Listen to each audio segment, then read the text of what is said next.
Oi, gente, boa noite. Aqui entrando, vamos. Glauber já tá online aqui. Vocês estão me ouvindo bem?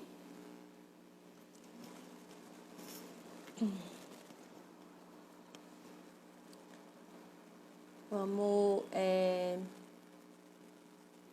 só esperar que o pessoal ir entrando para a gente começar. Nosso convidado já está online com a gente. Vamos convidando as pessoas, mandando aí no direct para assistir essa conversa ótima que a gente vai ter hoje com o nosso amigo, companheiro de lutas aí, Glauber Braga. Vamos falar um pouco sobre a conjuntura, sobre o Brasil, né, que não é fácil, mas a gente vai trocar essa ideia aqui. Vamos chamando as pessoas, a gente vai colocar ele online daqui a pouquinho. Boa. A luz tá ok, o áudio tá ok.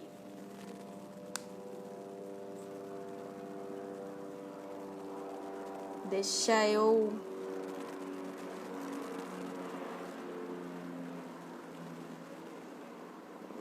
aqui.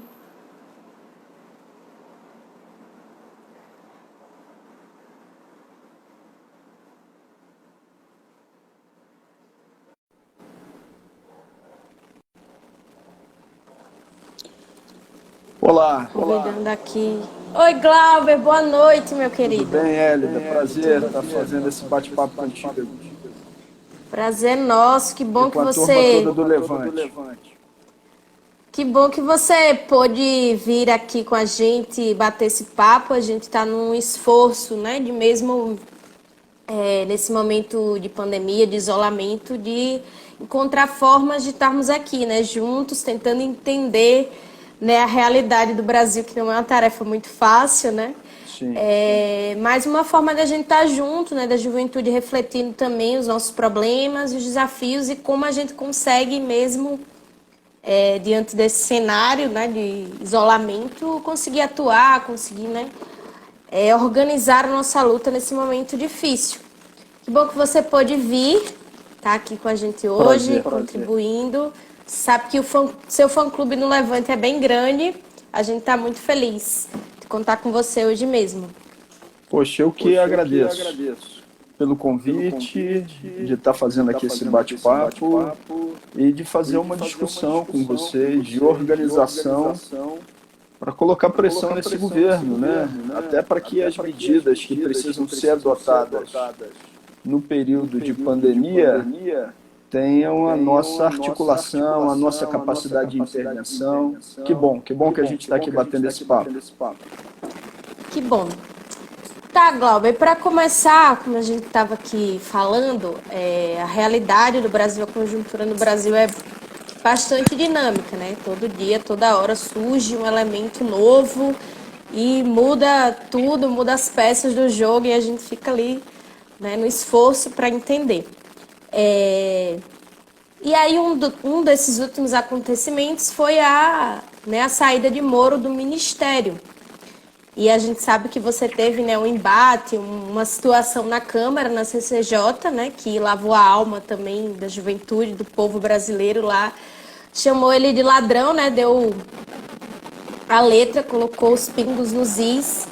E queria que tu falasse pra gente como foi esse momento, essa ocasião, mas queria que tu compartilhasse com a gente que está aqui assistindo também a avaliação, a sua avaliação, né, sobre a saída de Moro, sobre, né, esse processo todo e os impactos dessa saída para o governo Bolsonaro. Claro. Tá tendo um barulhinho, o áudio, não sei se é no meu ou no seu. Eu tô ouvindo bem. Para mim aqui tá um chiado, algumas pessoas estão reclamando, tirei até o fone para melhorar. Agora tu me escuta melhor? Escuto melhor. Ótimo. Mas você ouviu o que eu falei antes? Ouvi tudo que você falou. Tá dando um eco para mim.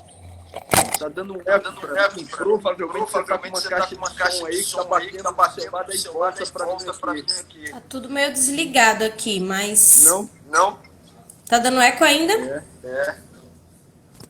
Tá dando eco. Alô, cadê a turma da Comunica para dar as dicas aqui? Tá. Que eu não sei se tá prejudicando aí pro pessoal que tá escutando. Melhorou agora não? A sua chega normal pra mim. A minha tem um delay que volta a tela novamente. Entendi. Diminuiu o Deixa volume, eu tô falando colocar aqui. o fone aqui pra ver se melhora. E agora, melhorou? Vamos lá, vamos ver. Estão pedindo pra gente diminuir o volume. É? Bom, tem um delayzinho, mas se não estiver atrapalhando o pessoal aí, vamos embora, né? Super baixo agora. Vou tentar aqui. O meu tá baixo.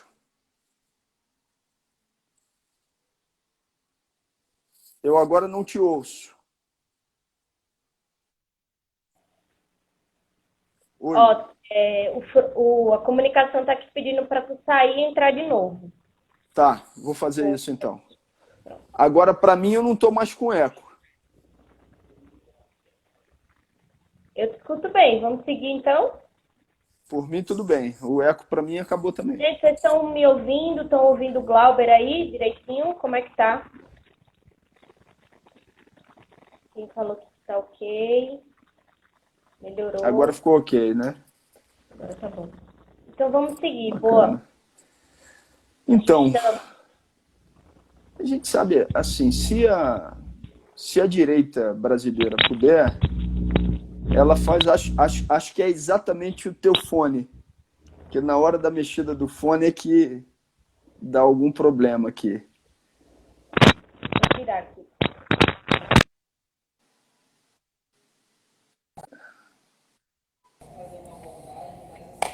Opa.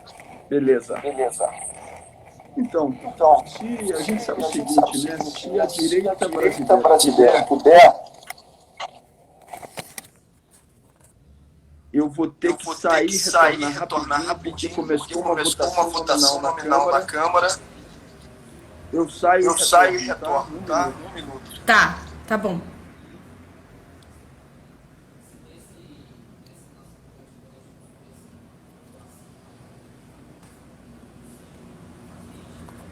Gente, vamos...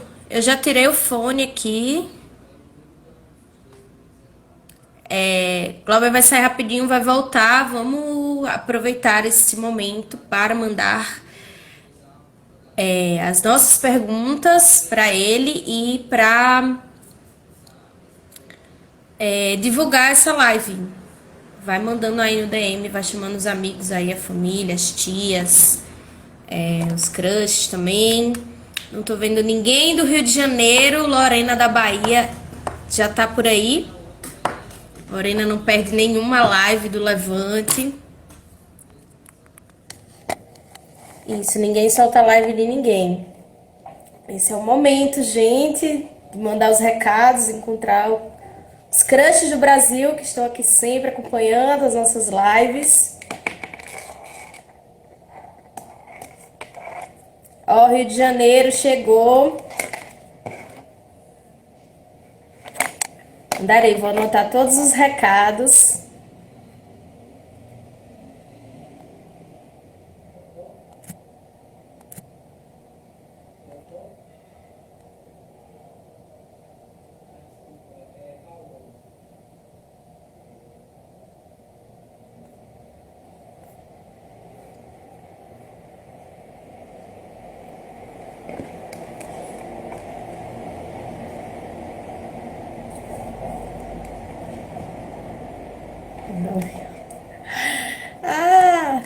Eu vou tentar fazer com...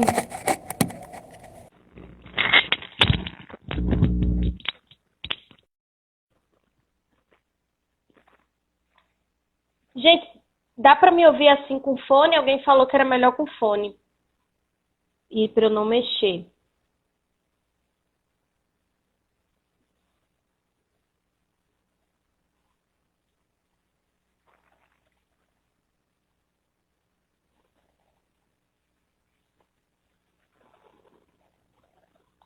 Gente, não sai, ninguém sai, vai chamando o povo aí, Glauber tá retornando aqui. Vamos convidar as pessoas aí, pensando nas perguntas, nos recadinhos de admiração para o nosso camarada. Tô ouvindo. Ótimo. Vamos esperar ele voltar aqui, então, para continuar a nossa live. E lembrando, gente, que todos os dias, 6h30, a gente está aqui trazendo convidados, debates importantes para a juventude. Então, é fundamental que vocês também se programem, coloquem nas agendas aí para participar, nas agendas dos estados, e ajudem a divulgar para que esses debates cheguem em mais pessoas, né? Mais gente, que a gente consiga aqui se conectar de alguma forma e debater, mesmo que virtualmente, nesses momentos de pandemia. Aí os desafios, as tarefas, as novidades, né, para a juventude brasileira. Estou mandando aqui eu divulgar as campanhas de solidariedade. Esse é um tema importante. Gente, vocês que estão assistindo, a gente tem construído nesse momento de coronavírus, de isolamento, né, que as pessoas estão aí numa situação econômica mais vulnerável pela forma irresponsável que esse governo tem conduzido, né, a pandemia, né, com desprezo às necessidades concretas do povo. E nós, no Movimento Popular de Juventude, que nos dedicamos às lutas do povo, né, a gente está nos estados arrecadando alimentos, materiais de higiene, para distribuir para as famílias nos bairros que estão aí passando por, né, por momentos difíceis nesse momento. Então, procurem as coordenações estaduais, os Instagrams do Levante, a comunicação estadual e as pessoas do Levante que vocês conhecem, né? E se você já é do Levante, se engajem para organizar essas ações, que é muito importante nesse momento a gente mostrar, né, enquanto juventude organizada, de que lado nós estamos, que é na defesa do povo e das vidas. E aqui é o momento merchan, viu, gente? Enquanto o Glauber não volta, vão aproveitando aí. Tem aqui, artigo de Lady Di. Vocês não sabem, a Jess Daiane vai sair hoje no Brasil de Fato. Também divulguem, leiam. Mandem para os grupos. Nós por nós contra o Coronga. Glauber voltou. Vou chamar ele aqui de pronto.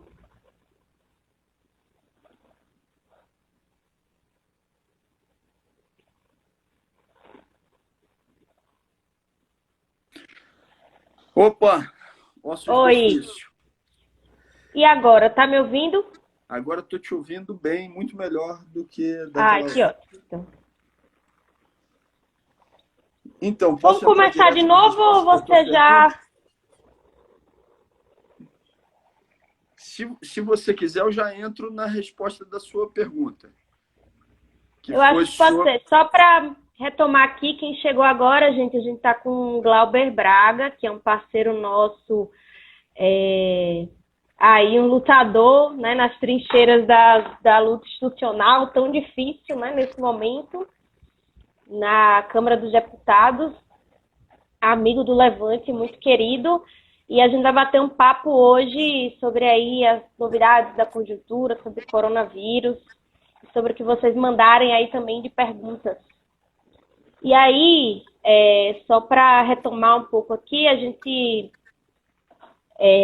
perguntou aqui para o Glauber, para ele falar um pouco, comentar aí, né, sobre todos os dias tem novidades aí de fato na conjuntura do Brasil, e que a última que balançou mais foi a saída de Moro, né, do Ministério, e a gente queria que ele comentasse a opinião dele sobre o que significa essa saída, né, o que isso vai impactar no governo Bolsonaro, e para ele falar também no embate dele aí com o Moro na Câmara, que lavou a alma do povo também falando umas boas verdades para ele.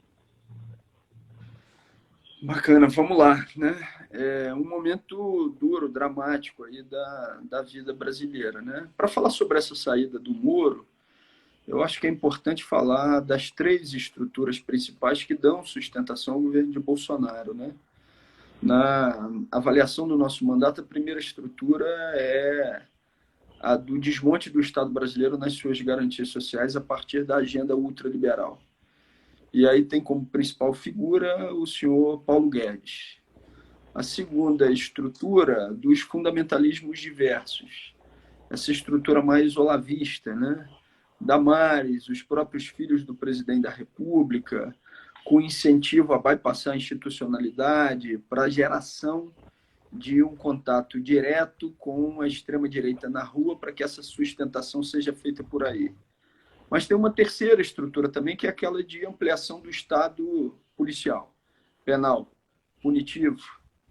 E nessa estrutura você tinha a Operação Lava Jato, militares, forças armadas, generais, mas também militares dos estados, né? As forças armadas com diferenças, porque Bolsonaro mandou uma proposta para a Câmara e para o Senado Federal que beneficiou prioritariamente aqueles que estavam no topo da pirâmide, né? Os generais, e abandonou praças, graduados, aqueles que não estão no topo da hierarquia. Então ele perdeu muita popularidade entre parte desses militares, principalmente aqueles que estão na reserva. Mas é inegável que ele ainda tem muita força nas polícias militares estaduais, né? Esse é um braço de sustentação do bolsonarismo. Há, então, um rompimento de uma dessas forças, que é Sérgio Moro, a partir da sua articulação com a Operação Lava Jato e tudo o que ela representou para o Brasil. Essa estrutura está diretamente ligada e dá sustentação e apoio à primeira, que é a do desmonte do Estado brasileiro nas suas garantias sociais, a agenda ultraliberal, Guedes e companhia. Os principais veículos de comunicação do Brasil estão diretamente atrelados a essa agenda, né? De desmonte do Estado nas garantias sociais. Quando você vai falar em privatizações, ataque aos servidores públicos, subordinação do Brasil no cenário internacional aos Estados Unidos, Rede Globo de televisão, Bolsonaro, Rodrigo Maia, Sérgio Moro, estão todos afinadinhos, né? Eles têm uma mesma articulação na defesa desse projeto ultraliberal. Só que Bolsonaro está colocando energia prioritariamente em uma dessas estruturas, que é a opção olavista, né? Que procura uma interação direta com os grupos de extrema-direita na rua para dar sustentação. E aí, aqueles que são os sustentáculos, como, por exemplo, o sistema financeiro da primeira agenda, querem a implementação dela, mas querem de uma forma onde eles possam ter o controle. Só que o fascismo, quando você vai estimulando e dando força a ele, muitas vezes ele sai do controle, inclusive daqueles que estimularam e sustentaram, né? Então, há uma fricção, né? Há aí uma cicatriz, há um certo descontentamento de parte daqueles que operam a agenda de ampliação do Estado policial e a agenda de desmonte do Estado nas garantias sociais, porque acham que o Bolsonaro pode dar um salto fascista para um projeto próprio que não esteja articulado totalmente com eles na condução e na coordenação da agenda. Então não dá para passar pano em Sérgio Moro, né? Sérgio Moro é parte fundamental desse projeto que deu sustentação ao bolsonarismo e que nos trouxe, inclusive, até aqui. E na demissão de Sérgio Moro, quando ele se apresenta e diz por que vai sair, e depois Bolsonaro faz o mesmo na sua coletiva de imprensa, rodeado pelos ministros, ali você tem uma demonstração evidente de uma delação premiada pública, com acusações mútuas gravíssimas, mas, ao mesmo tempo, com os dois assumindo a prática de crimes, de delitos graves. E, para não me estender demais, eu queria citar rapidamente e de maneira bem objetiva do que eu estou falando. Moro diz: Bolsonaro queria uma interferência indevida na Polícia Federal em investigações em andamento e em processos sigilosos. Mas ele, ao mesmo tempo, diz o seguinte: mas eu tentei negociar uma transição onde eu indicasse o novo diretor-geral da Polícia Federal. Bolsonaro, então, não aceita essa indicação e Moro sai. A pergunta é: e se Bolsonaro tivesse aceitado? Então, Moro permaneceria, independentemente dele ter cometido esses crimes, essa interferência ilegal em processos em andamento, inclusive para blindar a sua família? Claro que continuaria, né? Ou, se não continuaria por conta desse motivo, não é a blindagem dos filhos do presidente da República que fizeram ele sair, porque ele sempre assumiu esse papel de maneira até confortável. E na declaração de Bolsonaro, que vem depois, na sua coletiva, ele demonstra isso. Em 2 momentos específicos, onde ele fala que Moro agiu como capanga da milícia. Ele não usa essas palavras, mas no final é o que ele diz. 2 acontecimentos. Primeiro, Polícia Federal em cima do porteiro do condomínio de Bolsonaro. Bolsonaro diz: olha, no primeiro momento ele fez corpo duro em mandar a Polícia Federal, mas o fato é, numa investigação que era conduzida pelo Ministério Público e pela Polícia Civil do Rio, que trata da identificação dos executores e mandantes de Marielle e de Anderson, o porteiro deu um depoimento e fez anotações que indicavam uma participação da Casa do Presidente da República. Verdade ou mentira, essa investigação não tinha nada a ver com a Polícia Federal. Ela era tocada pela Polícia Civil e pelo Ministério Público do Rio. O que Bolsonaro fez? Pressionou o Moro, segundo ele, e Moro fez o serviço. Mandou a Polícia Federal para cima do porteiro, recolhendo, inclusive, um depoimento do porteiro. O que é isso se não ser um capanga? Em outro momento, Jair Bolsonaro fala de uma relação que teria o seu filho com a filha do Rony Lessa, né? E que, então, a gente não tem nada a ver com a relação do filho do Bolsonaro com a filha do Rony Lessa. Mas o que Bolsonaro faz? Bolsonaro pega e manda a Polícia Federal ir lá no interior do Rio Grande do Norte, recolher um depoimento do Rony Lessa, e o Rony Lessa diz, então, que o seu filho não tinha relação nenhuma a sua filha não tinha nenhuma relação com o filho dele. Isso não é tarefa da Polícia Federal. Isso é agir como capanga da milícia a partir dos interesses e da orientação do presidente da República. Então, o que nós defendemos? Nós defendemos o afastamento de Jair Bolsonaro, o seu impeachment, que ele saia da presidência da República, mas também a responsabilização de Sérgio Moro, que mais do que conivente, foi alguém que trabalhou junto com Jair Bolsonaro pela blindagem da sua família e pela estruturação desse projeto de poder. Tem briga na gangue e nenhum dos dois deve ser preservado. Moro não é nenhuma flor que se cheire, né? Saiu aí também no momento por conveniência, né? E aí, Glauber, ainda sobre momento Sérgio Moro, né, essa saída, tem essa ligação aí com, né, a interferência na Polícia Federal aí para encobrir os crimes que são muitos, né, que a família Bolsonaro tá envolvida, e eles queriam indicar um amigo, né, do filho de Bolsonaro, que a CEF já vetou e eles não vão recorrer, enfim. Mas eu queria também ouvir tua opinião sobre isso. O que é que você acha que eles vão fazer agora? Como é que eles vão se movimentar agora nesse sentido da indicação da Polícia Federal? Bom, hoje saiu uma decisão do Alexandre de Moraes impedindo a nomeação do diretor-geral da Polícia Federal. E, obviamente, o que Bolsonaro está tentando é a ampliação do controle tanto sobre a Polícia Federal quanto do Ministério da Justiça, com pessoas de confiança e da linha dura, para amplificar o fechamento de regime, tá certo? Então, tem 2 vertentes diferentes de opinião e eu me coloco tentando extrair o que eu considero o melhor das duas. Uma parte da esquerda e da oposição não só utiliza o instrumento de recorrer ao judiciário, como comemora a decisão como uma vitória. Uma outra parte diz o seguinte: não, olha, muito cuidado, porque o judiciário tem caráter de classe e a gente já sabe que o judiciário faz hoje normalmente se volta contra a esquerda depois. Na minha visão, né, a gente tem que utilizar todos os instrumentos que sejam disponíveis contra o fascismo, mas sem ilusões, né? Ou seja, uma medida tomada por Alexandre de Moraes tem uma relação direta com uma disputa entre eles, entre o lado de lá.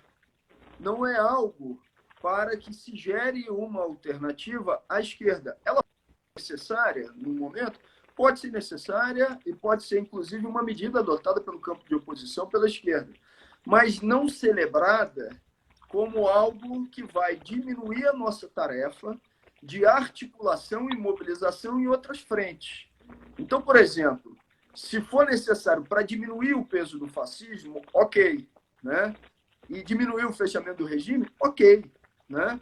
Mas não que isso precise ser por nós celebrado. Eu lembro uma história que eu ouvi uma vez de que o Mitterrand, na França, estava sendo cobrado por um adversário político num debate, onde perguntavam para ele o seguinte: olha, você defendeu no período da campanha eleitoral, queria fazer isso e isso, e na prática no governo teve que fazer diferente por conta da política real.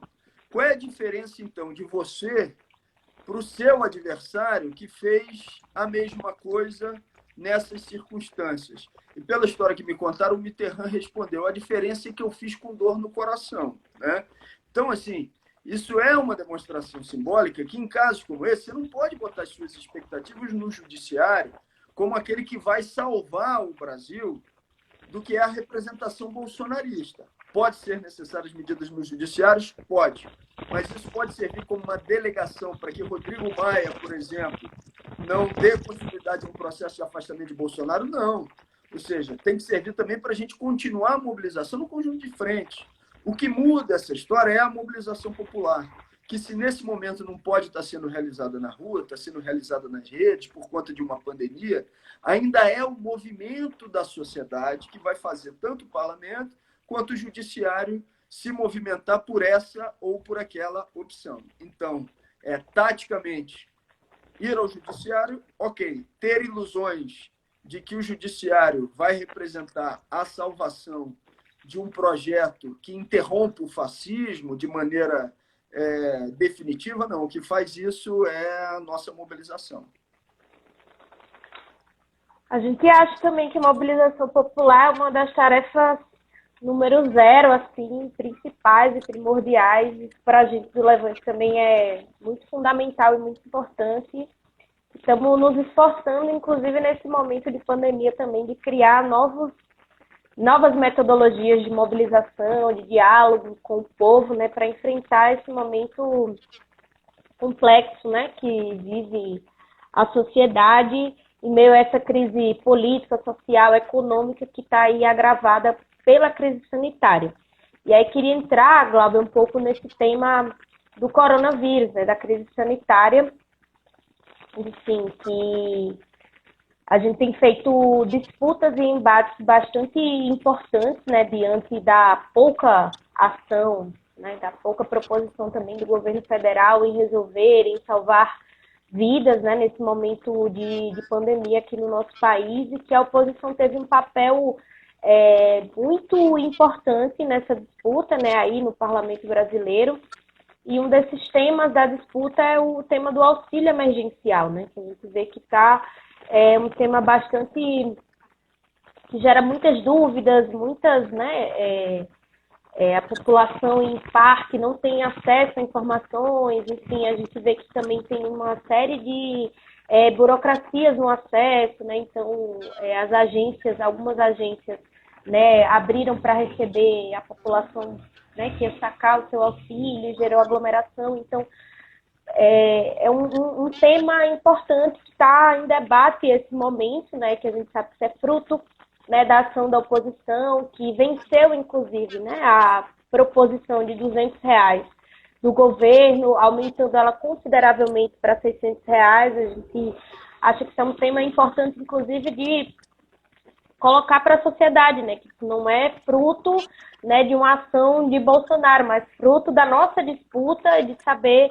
que esse é um momento de salvar vidas, né, de ajudar o povo a enfrentar esse momento e não de pensar no lucro de poucos, né, e a economia a gente pode resolver depois, mas as vidas não são, a gente não salva depois, né, então queria que falasse um pouco para a gente desse processo do auxílio emergencial, enfim, desses entraves, né, que a gente está vendo essa semana e o que é que também, né, tem se construído aí de ações para enfrentar esses problemas aí no campo da Câmara também. Bacana. Então, para mim essas são as grandes prioridades, né? Acolher os doentes, fortalecer o Sistema Único de Saúde, ampliar a testagem, garantir respiradores, leitos de CTI, garantir o isolamento social para diminuir a curva. O Brasil passa o número de pessoas mortas em relação à China. O Rio de Janeiro está vivendo uma situação dramática, como vários outros estados brasileiros. Só para se ter uma ideia, no último informe que eu tive, aproximadamente 350 pessoas no Rio esperando o leito de CTI na central de regulação. Normalmente esse número é de 50. Então, há uma ampliação exponencial por conta do coronavírus e a gente sabe que o fortalecimento do SUS e as medidas que precisam ser adotadas no isolamento social, elas vão conseguir ter um resultado efetivo no atendimento aos doentes se você garantir renda para as pessoas. Porque se você também não conseguir garantir renda, você diminui a possibilidade de ter êxito no isolamento social. E aí a renda emergencial ela é fundamental. Bolsonaro se coloca como inimigo das duas tarefas. Ele se coloca como inimigo do isolamento social, já declarou isso por diversas vezes, mas se coloca também como inimigo da liberação facilitada dessa verba. E para não dizerem que é teoria da conspiração, vejam o que aconteceu com a necessidade de CPF regularizado para receber o auxílio. Isso é um absurdo. No momento de pandemia, onde as pessoas precisam se alimentar, você exige CPF regularizado. Aí, um juiz federal dá uma liminar dizendo que não era necessário. O que o governo de Jair Bolsonaro faz? Vai e recorre para derrubar essa decisão e consegue derrubar essa decisão no STJ. Então, é uma tentativa evidente de dificultar o acesso ao auxílio para ampliar o caos e, a partir daí, dizer, está vendo? Tem que voltar ao trabalho, não tem jeito, você precisa se alimentar. Então, ele age para enfraquecer essas duas prioridades que são fundamentais. O que a gente está fazendo? Quando surgiu, por exemplo, a posição de Jair Bolsonaro exigindo, e do seu governo, exigindo o CPF regularizado, a gente foi e entrou com um projeto de lei que foi assinado pelo deputado Ivan Valente, e toda a bancada do pessoal também foi junto, para que esse CPF regularizado não fosse necessário. Então, a gente vai tentando medidas legislativas. Várias pessoas começaram a reclamar que entravam com pedido e só dava em análise. Aí a gente entrou com uma proposta agora, exigindo que depois que você dê entrada, no máximo em 3 dias, você tenha uma resposta sobre a sua solicitação de auxílio. Tem gente com mais de 20 dias que não recebeu um retorno, nem positivo e nem negativo. E aí eu poderia citar várias outras medidas que estão sendo adotadas pelo governo no sentido de dificultar o acesso das pessoas, das famílias ao auxílio. E você lembrou bem, o governo de Jair Bolsonaro propôs no início R$ 200. A nossa bancada tinha proposto no mínimo um salário mínimo. No final ficou em R$ 600 numa luta do conjunto da oposição. Numa emenda também que nós apresentamos, a garantia de que mulheres chefes de família poderiam ter um auxílio de até R$ 1.200, né? Ampliando esse auxílio inicial por conta de todas as dificuldades que já são plenamente conhecidas. Agora, infelizmente, você tem um governo federal que, ao invés de estar atrás de uma mesa, articulando alternativas e soluções, que era isso que Bolsonaro tinha que estar fazendo, para que as famílias recebessem com maior rapidez esse auxílio, ele está trabalhando para dificultar. E quando questionado, inclusive, olha, mas o Brasil já passou o número de casos da China, de pessoas mortas, ele diz, e daí? E daí? Tá certo? A sua tarefa, a sua função como presidente da República era estar articulando e incentivando tanto o isolamento social como o recebimento do auxílio. Países no mundo inteiro estão fazendo isso. Inclusive, governos de viés conservador estão fazendo isso no mundo. Aqui não. Aqui a gente tem ultraliberalismo terraplanista, que não consegue fazer com que essas medidas avancem. Pelo contrário, que coloca dificuldade nelas. A gente está pegando ponto por ponto que vem recebendo dessas dificuldades apresentadas pelos brasileiros e a gente está cobrando, apresentando projetos de lei, tentando vencer a burocracia proposital de Bolsonaro. Hoje, eu recebi de um companheiro de partido que pessoas que foram candidatos e que têm renda baixíssima, ou às vezes nem têm renda, que são informais, candidatos a vereador em partidos de esquerda, o sistema está dando. Você tem cargo eletivo e por isso, então, você não pode receber o auxílio. Não são pessoas que estão exercendo o cargo eletivo. São pessoas que em algum momento da sua vida foram candidatos ou candidatas, que não têm rendimento e que, por esse motivo, não estão conseguindo. Eu estou citando um exemplo de 1 milhão de outros exemplos das dificuldades que estão sendo apresentadas nesse sistema. Trabalhadores da Caixa Econômica Federal e do Dataprev dando sangue, dando suor para atender, mas com o governo federal trabalhando para dificultar, com o governo de Jair Bolsonaro. Esse é o drama que a gente está vivenciando. Então, a gente tem que trabalhar não só para denunciar, mas para vencer de maneira prática essa burocracia. É o que a gente está procurando fazer, apresentando quase que diariamente projetos que vençam a burocracia que está sendo colocada em prática pelo governo de Jair Bolsonaro. Acho que tu apresentou aí alguns argumentos também que são de confronto com a ideia que a gente acha que é equivocada, que as pessoas têm um hábito, né, uma leitura errada. Bolsonaro é louco, que ele não sabe o que ele faz, que ele vai ali fazendo várias loucuras, falando várias maluquices, mas que isso é completamente equivocado. Ele sabe, ele faz os cálculos ali de onde ele vai agir, de onde ele vai pisar, né, do que as palavras que ele vai dizer, como isso vai ecoar, né, assim, sabe muito bem. Ele age para a sua base social, para defender os interesses, né, dele, que não são os interesses dos trabalhadores, né, assim. E aí, para ir chegando, começando aqui na nossa reta final, Glauber, ele ontem, né, deu uma declaração, ontem, deu uma declaração, você citou aí, né, sobre casos, né, no Brasil terem ultrapassado o número de casos da China, né, que foi o primeiro pico aí da pandemia no mundo, enfim.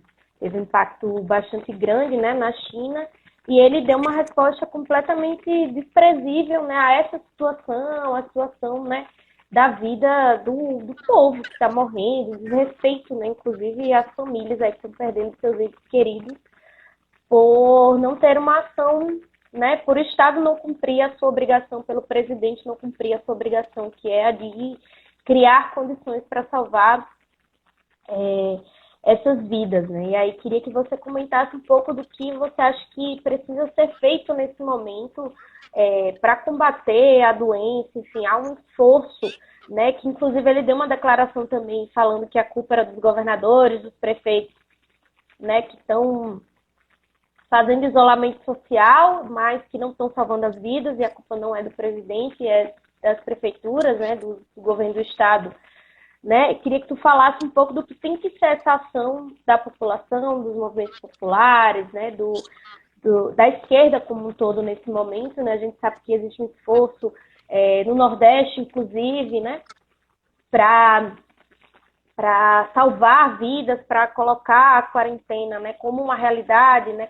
Que o povo consiga, né? Fazer de fato a quarentena. Muitas organizações têm se mobilizado para construir ações de solidariedade, para chegar, né, nos grandes bairros, nos grandes centros urbanos, distribuir comida, distribuir máscara, material de higiene, que vai de contramão aí com o que o presidente tem feito, né? Mas a tua opinião também sobre esse momento, sobre o que tem que ser as nossas ações, né, inclusive em consonância aí com que vocês na Câmara têm construído de política para combater e dar resposta a esse momento difícil, já que o presidente, né, não podemos contar com ele. Né? Olha, assim, primeiro as ações de solidariedade acho que são fundamentais nesse momento, né? Elas não têm um caráter exclusivamente assistencialista, elas têm um caráter humanitário, né? E essa mobilização ela é fundamental. As pessoas precisam se alimentar. Isso não é uma abstração, isso é uma necessidade prática para sobreviver, para enfrentar o cotidiano, para enfrentar o dia a dia, né? E sobre as medidas a serem adotadas de maneira prática também na garantia das vidas. Eu vou citar o exemplo do Rio de Janeiro, porque eu acho que ele pode servir, inclusive, como forma de avaliar o que está acontecendo em outras regiões do Brasil. O Rio tem 350 pessoas esperando por lei de CTI. Pelos dados oficiais demonstrados, mais de 90% dos leitos de CTI ocupados para atendimento para pessoas com coronavírus. Mas o dado, se há 350 pessoas aproximadamente esperando, é já do esgotamento, de 100%. Só que boa parte desses leitos estão no setor privado. A gente apresentou uma proposta, e acha que tem que lutar por ela, para que você tenha uma unificação de leitos públicos e privados nesse momento. Então, se você tem um leito num hospital privado, mas você tem uma emergência, essa emergência deve se sobrepor à condição do hospital, se público ou se privado nesse momento, na adoção de uma fila que seja única, conta a necessidade dos pacientes. Né? Ponto 1. No Rio de Janeiro está acontecendo um grave problema na rede federal, que as notícias que a gente tem é que são articuladas, coordenadas pelo Flávio Bolsonaro, e que se fecharam para o atendimento ao coronavírus. O que a gente defende? Que a rede federal, no Rio de Janeiro, também entre na central de regulação junto com o município, junto com o Estado, para que a gente tenha um trabalho conjunto, pactuado, e que a prioridade seja o atendimento às pessoas e às famílias. Né? É fundamental, então, na nossa avaliação, primeiro, que a gente consiga garantir o isolamento e o fortalecimento do Sistema Único de Saúde. E tem várias medidas já apresentadas nesse sentido. Acho que a gente não precisa inventar a roda. Se a gente pegar o que já foi apresentado, não só pelos partidos de oposição, mas pelos servidores públicos, pelos trabalhadores da área de saúde, a gente tem uns caminhos para que possa dar um atendimento efetivo e ampliar a capacidade de acolhimento das pessoas. E no que diz respeito à garantia de renda, é trabalhar pela burocracia, por ultrapassar a burocracia que está sendo colocada em prática pelo governo de Jair Bolsonaro, com um problema, que esse é um problema grave, e não à toa, então, a gente defende o seu afastamento, que ele trabalha para ampliar a burocracia. Não é uma política de descuido, é uma política, na nossa avaliação, criada para justificar o discurso presidencial de que você tem que ter o afrouxamento do isolamento social. Isso é um grave problema. Por isso que eu acho que não dá para a gente não trabalhar essas três prioridades em conjunto. Fortalecimento do SUS, atendimento aos doentes, fazer com que os leitos possam ser trabalhados conjuntamente, independentemente de serem públicos ou privados, levando em conta a situação do paciente. Por isso a gente apresentou um projeto nesse sentido. Apresentamos um projeto também que é difícil votar na Câmara, mas apresentamos para garantir os direitos das pessoas em situação de rua. Como é que você faz isso? Com pousadas e hotéis, garantindo vagas para aqueles que estão nos grupos de risco com pagamento posterior pelo poder público. É difícil botar isso para votar, mas nós estamos lá pressionando também. Né? E, além disso, a garantia de alimentação. Ampliar a nossa capacidade de rede, de solidariedade e, ao mesmo tempo, trabalhar no enfrentamento nas dificuldades que o próprio governo de Jair Bolsonaro está colocando no caminho. Aí é pressão institucional dos parlamentares de oposição, sim, do conjunto das bancadas, mas também a articulação com a sociedade civil organizada, com os movimentos, porque é essa pressão coletiva que, no final das contas, dá resultado. E aí, Glauber, aquela horinha que você saiu, a gente fez um merchan aqui do Levante e a gente tem construído, né, como linha de atuação, nesse momento, os bairros, as periferias, onde o Levante tem trabalho, enfim, a política de solidariedade, né? A gente tem realizado campanhas financeiras, enfim, de arrecadação para ajudar essas pessoas nos estados onde o Levante existe, atua, enfim, acho que é fundamental mesmo nesse momento mostrar, né, que a gente está do lado do povo, assim, criar vínculos e laços, né, com o povo também, para que a gente possa ir, né, seguir nessa jornada que será longa aí de enfrentamento, né, essa situação política que a gente se encontra hoje. E aí, Glauber, antes de te agradecer, queria que tu mandasse um recado final aqui para a juventude que nos assistiu, para quem estava aqui acompanhando a gente nessa live, mandasse teu recado. Bom, primeiro, queria depois, se vocês pudessem compartilhar também o merchan que vocês fizeram, que é o merchan solidário, manda para a gente compartilhar também nas nossas redes, botar no nosso stories. E parabenizar vocês por agradecer, né? Agradecer a vocês por esse trabalho de mobilização que o Levante está fazendo. É fundamental que a gente se mantenha mobilizado. Se a direita puder, elas mantêm uma disputa entre direita, que se fantasia de liberal e se fantasia de centro, mas que é direita com extrema-direita.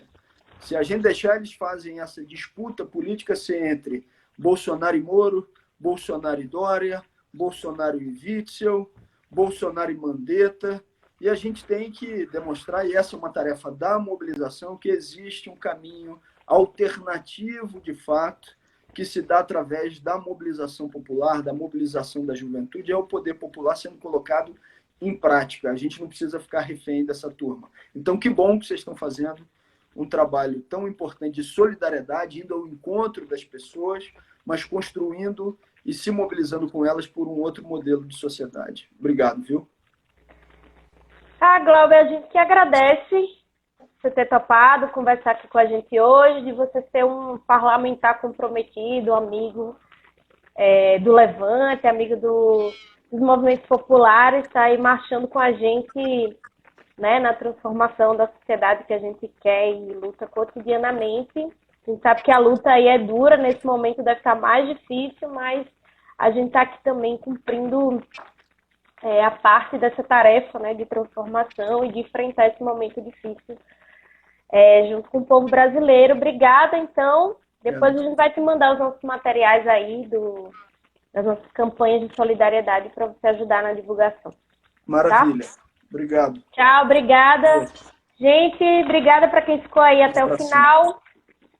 Amanhã, 6h30, nós de novo aqui. Tchau. Tchau, tchau. Tchau, Glauber. Um abração.